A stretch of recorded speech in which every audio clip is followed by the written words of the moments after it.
Hello everybody and welcome to the channel. It's Paulie Esther here, and I don't care what you've seen, I don't care what you've heard, I'm about to rock your world and prove to you that the next chapter of Dead by Daylight is none other than Candyman. That's right, I'm bringing it back. I'm bringing the tinfoil hat back and you can't stop me. Let's go.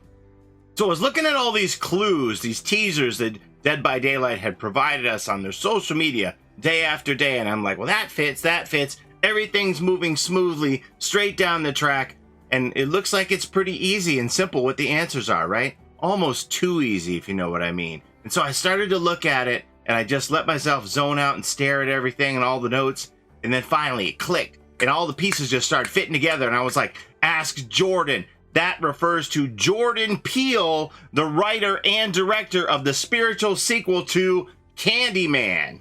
So then I start looking deeper at all the clues. I start looking at all the handwritten notes, and I start looking at all the photographs, and I start looking at the cassette tape. And you know who likes to do a lot of research using cassette tapes and handwritten notes and photographs? None other than Helen Lyle from Candyman when she's researching the urban legend of Candyman in Cabrini Green. And in the sequel, Anthony McCoy recovers all of Helen's research, and he lays it all out on the table, including her cassette recording when she was doing her research about Daniel Robitaille, the Candyman. And if you look closer at all these photographs, this one that's the front grille of a car, this looks exactly like the truck that you see in the paper shadow puppets in the movie Candyman. And if you look at the house that's on this Garden of Joy pamphlet and these other pictures, which are presumably interiors of the house, they look exactly like the house that you see in Candyman 2, Farewell to the Flesh.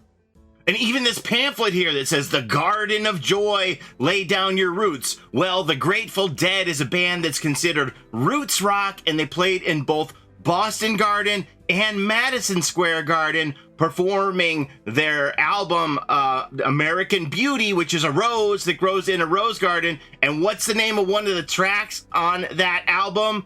Candyman. The Grateful Dead are known for popularizing 420 time, if you know what I mean. And the pamphlet talks about the Garden of Joy and the healing power of nature. Did you know in real life there's a company called Candyman Gardens that grows nature's super medicine? Lay down your roots. There's another musician by the name of Graham Parsons who performed for the Byrds, and he has an album called The Roots of Graham Parsons, and one of the tracks on that album, Candyman. And all of this phrasing on the pamphlet, lay down your roots and enter the fold today, I can read between the lines. This is all just synonymous phrasing for Daniel Robitaille, the Candyman's catchphrase, his tagline, come to me, be my victim. Candyman confirmed. The only part that had me stumped was this reference to Otto or Automaniac on that spiral notebook. And then it clicked.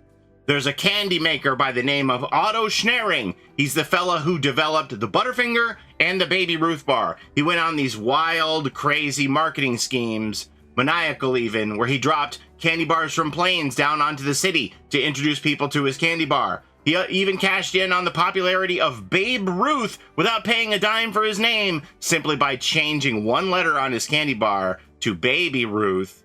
And he wound up becoming the most successful candy seller in America at the time. He was known as the Candyman of Streeterville. Streeterville is a neighborhood in the city of Chicago. Cabrini Green, where Candyman takes place, is also in the city of Chicago. Baby Ruth, we have baby Anthony McCoy, who is kidnapped by Candyman in the movie. Ruth is Ruthie Jean, who is a character in Candyman. It all fits. I see you, behavior. I'm too smart for you. Baby Ruth, Candyman confirmed.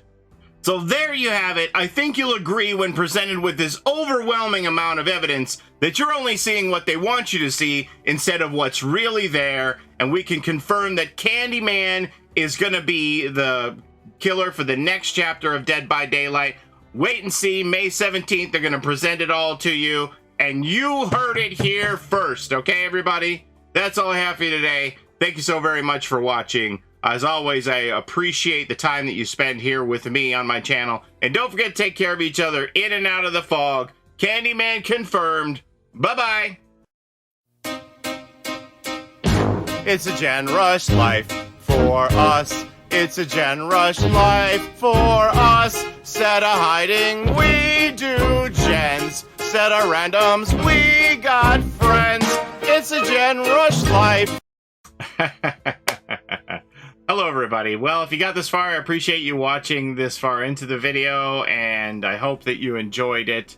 I made this video specifically for those of you who have been a little melancholy about the death of the traditional speculation season for chapters of Dead by Daylight, and expressed to me that they like the simpler times where they could turn on one of my videos and count on me predicting that it's going to be Candyman again. So I made a little bit of a throwback, a tongue-in-cheek video here to make all the clues fit, and that was the reason for it. So I made that for all of you. Hope you liked it. And if you weren't somebody who was familiar with my previous It's Candyman content, I hope you liked it just the same. Thank you so much for watching. Also, huge shout outs to Honey Bear for this amazing thumbnail, always portraying me as Old Man Blight with the tinfoil hat on with my crazy theories. Love you so much, Honey Bear. Mwah, it's beautiful. Make sure you're checking out Honey Bear on Twitter to see all of their amazing artwork. Link in the description. Thanks again, Honey Bear.